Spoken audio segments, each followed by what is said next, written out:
Hope Voice เสียงแห่งกำลังใจยินดีต้อนรับทุกคนเข้าสู่การเฝ้าเดียวและฟังคำหนุนใจผ่านทางเสียง The Purpose Driven Life ชีวิตที่ขับเคลื่อนไปด้วยวัตถุประสงค์ มื้อที่ 4 ท่านถูกสร้างมาเพื่อเป็นอยู่นิรันดร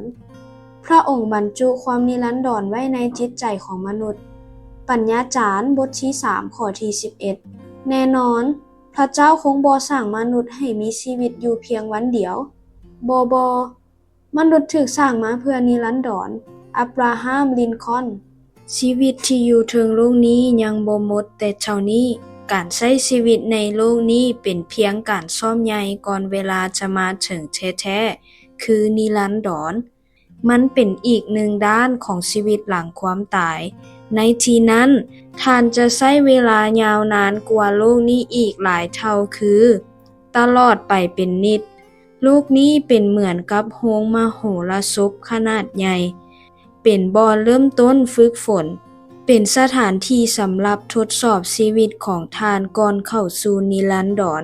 โลกเป็นเหมือนกับบ่อนฝึกซ้อมเป็นบ่อนอุ่นเครื่องก่อนเข้าสู่นิรันดรบ่อนที่เป็นสนามจริงฉะนั้น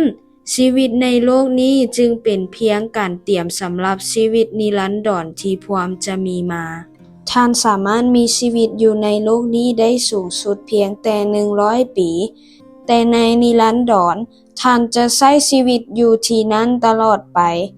ชีวิตของท่านเทิงโลกนี้ก็เป็นเหมือนกับโทมัส บราวน์ที่กล่าวว่าเป็นเพียงจุดน้อยๆในนิรันดรท่านถูกสร้างมาให้เป็นอยู่ตลอดไป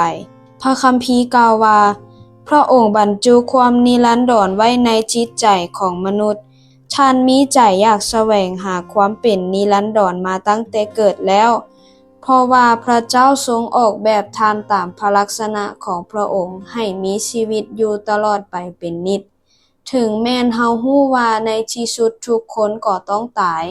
แต่ความตายมักจะเบิ่งบ่เป็นธรรมชาติและบ่ยุติธรรมเหตุผลที่พวกเฮารู้สึกว่าเฮาควรอยู่นิรันดรก็เพราะว่าพระเจ้าได้ใส่ความปรารถนาเช่นนั้นไว้ในสมองของพวกเฮาวันหนึ่งข้างหน้าหัวใจของท่านจะหยุดเต้นซึ่งเป็นจุดจบของร่างกายและเวลาของท่านในโลกนี้แต่มันบ่แม่นการสิ้นสุดของท่านร่างกายของท่านในโลกนี้เป็นเพียงเรือนดินซึ่งเป็นที่อยู่อาศัยชั่วคราวสำหรับจิตวิญญาณพระคัมภีร์เอิ้นร่างกายในโลกนี้ว่าเต้นแต่กล่าวถึงร่างกายในอนาคตของท่านว่าเรือนพระคัมภีร์กล่าวพอเฮาฮู้แล้วว่าถ้าว่าเรือนของเฮาในโลกนี้คือร่างกายนั้นได้ถูกม้างลงเสียเฮาก็ยังมีบ่อนอยู่อาศัยซึ่งพระเจ้าทรงโปรดประทานให้เป็นบ่อนอยู่ที่บ่ได้สร้างด้วยมือมนุษย์และทรงตั้งอยู่ถาวรเป็นนิจในสวรรค์ในขณะที่เฮามีชีวิตเทิงโลกนี้เฮาจะได้รับทางเลือกหลายอย่างแต่นิรันดรเสนอทางเลือกเพียง2อย่างคือสวรรค์และนรกความสัมพันธ์ของท่านกับพระเจ้าในโลกนี้จะกำหนดความสัมพันธ์ของท่านกับพระองค์ในนิรันดรถ้าท่านเรียนรู้ที่จะรักและไว้วางใจในพระเยซูพระบุตรของพระเจ้าท่านก็จะได้รับเชิญให้ใช้เวลาที่เหลือทั้งหมดกับพระองค์ในนิรันดรกงกันข้ามถ้าท่านปฏิเสธความรักการยกโทษและความรอดพ้นจากพระองค์ท่านก็จะถูกแยกจากพระเจ้าตลอดไปนิรันดร C.S. ลูอินกล่าวว่ามีคน2ประเภทคือคนที่ทูลพระเจ้าว่าขอให้เป็นไปตามน้ำพระทัยของพระองค์กับคนที่พระเจ้าทรงกล่าวว่าก็ได้ตามใจเจ้าซะเป็นน่าเสียดายหลายคนต้องทนทุกข์นิรันดรโดยปราศจากพระเจ้าเพราะว่าพวกเขาได้เลือกที่จะอยู่ในโลกนี้โดยปราศจากพระองค์เมื่อท่านเข้าใจอย่างคักแน่แล้วว่าชีวิตบ่ได้มีเพียงแต่เทิงโลกนี้และเดี๋ยวนี้เท่านั้นและท่านรู้ว่าชีวิตเป็นเพียงการเตรียมตัวสำหรับนิรันดรท่านก็จะเริ่มดำเนินชีวิตแตกต่างจากเก่าท่านจะเริ่มดำเนินชีวิตโดยคิดถึงชีวิตนิรันดรและเป็นตัวกำหนดว่าท่านจะตอบสนองแนวใดแด่ต่อความสัมพันธ์การงานและสถานการณ์ทุกอย่างและท่านจะพบว่าเป้าหมายกิจกรรมและปัญหาหลายอย่างที่แต่ก่อนอาจจะเบิ่งคือบ่สำคัญก็จะกลายเป็นเรื่องไร้สาระและบ่มีค่าพอให้ท่านใส่ใจกับมันยิ่งท่านดำเนินชีวิตใกล้ชิดกับพระเจ้าหลายเท่าใด สิ่งอื่นๆก็ยิ่งน้อยลงเท่านั้นชีวิตเป็นเพียงการเตรียมตัวสำหรับนิรันดรเมื่อท่านใช้ชีวิตโดยคำนึงถึงนิรันดรค่านิยมของท่านก็จะเปลี่ยนไปท่านจะใช้เวลาและเงินของท่านอย่างฉลาดขึ้นท่านให้ความสำคัญแก่ความสัมพันธ์และชีวิตภายในหลายกว่าชื่อเสียงหรือความหั่งมีหรือความสำเร็จหรือแม้แต่ความม่วนซื่นลำดับความสำคัญของท่านจะถูกจัดใหม่การไล่ตามกระแสแฟชั่นและค่านิยมที่แพร่หลายจะบ่สำคัญอีกต่อไปโปโลกล่าวว่าแต่ว่าสิ่งใดเป็นคุณประโยชน์แก่เฮาถือสิ่งนั้นว่าเป็นอันให้ประโยชน์แก่เฮาแล้วเพราะเห็นแก่พระคริสต์ถ้าเวลาถึงโลกนี้คือทั้งหมดของชีวิตท่านข้าพระเจ้าจะบอกให้ท่านใช้ชีวิตแบบสุดขั้วทันทีท่านอาจจะลืมการเป็นคนดีและมีศีลธรรมได้เลย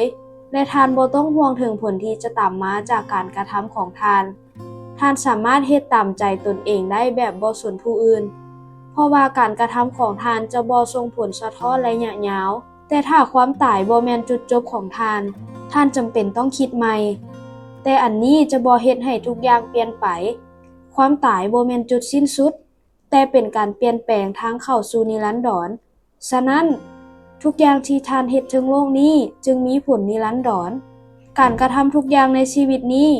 จึงเป็นเหมือนเสียงสะท้อนไปถึงนิรันดรเมื่อท่านใช้ชีวิตโดยคำนึงถึงนิรันดรค่านิยมของท่านก็จะเปลี่ยนไปแง่มุมที่สร้างความเสียหายหลายที่สุดของการใช้ชีวิตในปัจจุบันคือการคิดใส่เพียงแต่ระยะสั้นๆถ้าท่านต้องการใช้ชีวิตนี้มีค่าที่สุดท่านต้องคิดถึงนิรันดรไว้เสมอและให้ความสำคัญกับมันในจิตใจของท่านชีวิตบ่ได้มีเพียงแต่บอนนี้และตอนนี้เท่านั้นวันนี้เป็นเพียงส่วนยอดอันน้อยๆของภูเขาน้ำแข็งที่เฮาเบิ่งเห็นได้แต่นิรันดรเป็นส่วนที่เหลือทั้งหมดซึ่งท่านเบิ่งบ่เห็นเพราะมันอยู่ก้องผิวน้ำการอยู่กับพระเจ้าในนิรันดรจะเป็นแนวใดถ้าเว้ากันตามความจริงพวกเฮาฮู้ว่าสมองของพวกเฮาบ่มีทางเข้าใจความอัศจรรย์และความยิ่งใหญ่ของสวรรค์ได้มันบ่ต่างหยังกับการพยายามอธิบายอินเทอร์เน็ตให้ตัวมดเข้าใจมันบ่มีประโยชน์มนุษย์ยังบ่สามารถคิดค้นคำว่าเหมาะสมที่จะถ่ายทอดประสบการณ์ของนิรันดรได้พระคัมภีร์กล่าวว่าสิ่งที่ตาบ่เห็นหูบ่ได้ยินและสิ่งที่มนุษย์คิดออก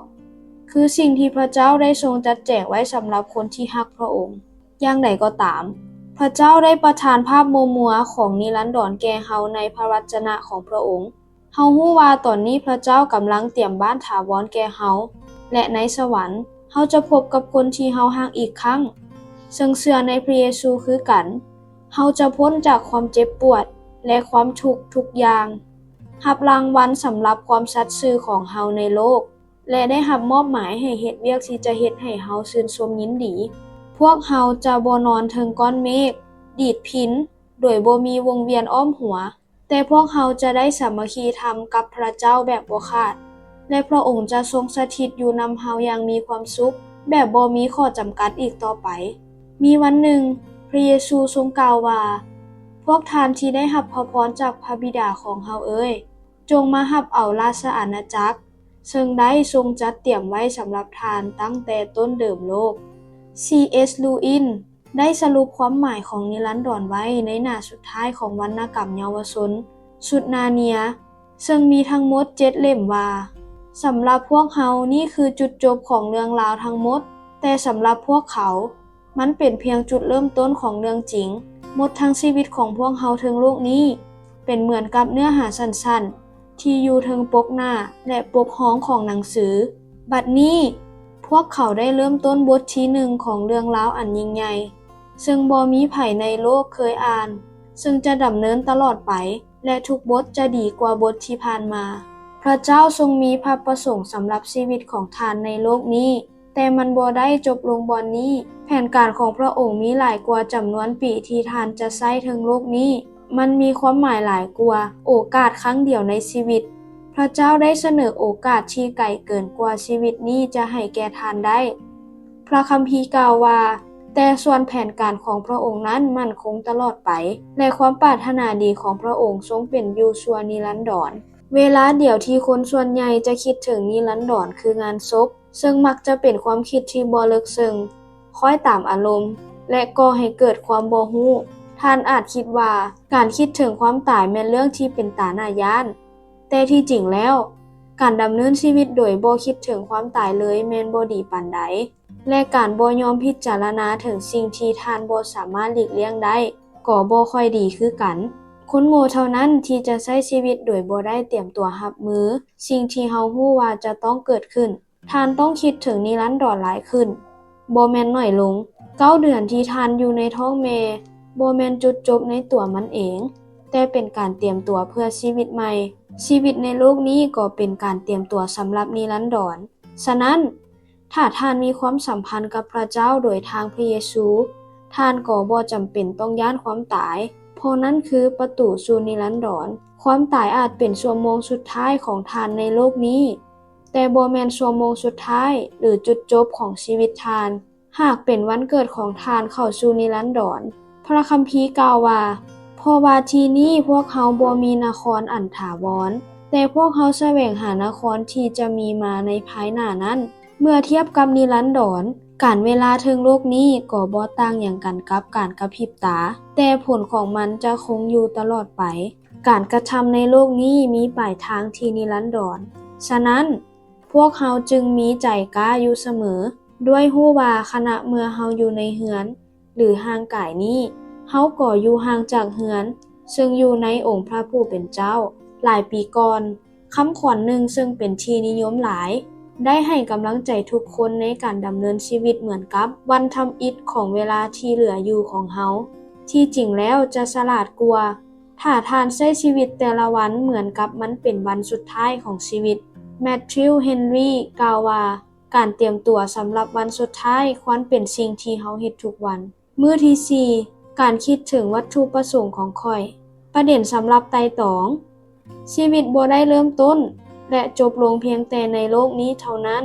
ขอพระคัมภีร์สำหรับท่องจำส่วนโลกกับตัณหาของโลกกำลังจะเสื่อมสูญไปแต่ผู้เฮ็ดตามพระทัยของพระเจ้าจะตั้งอยู่เป็นนิจ1 โยฮันบท 2 ข้อที่ 17คำถามสำหรับพิจารณาเนื่องจากข้อยถูกสร้างมาเพื่อนิรันดรมื้อนี้มีสิ่งใดที่ข้อยควรจะหยุดเฮ็ด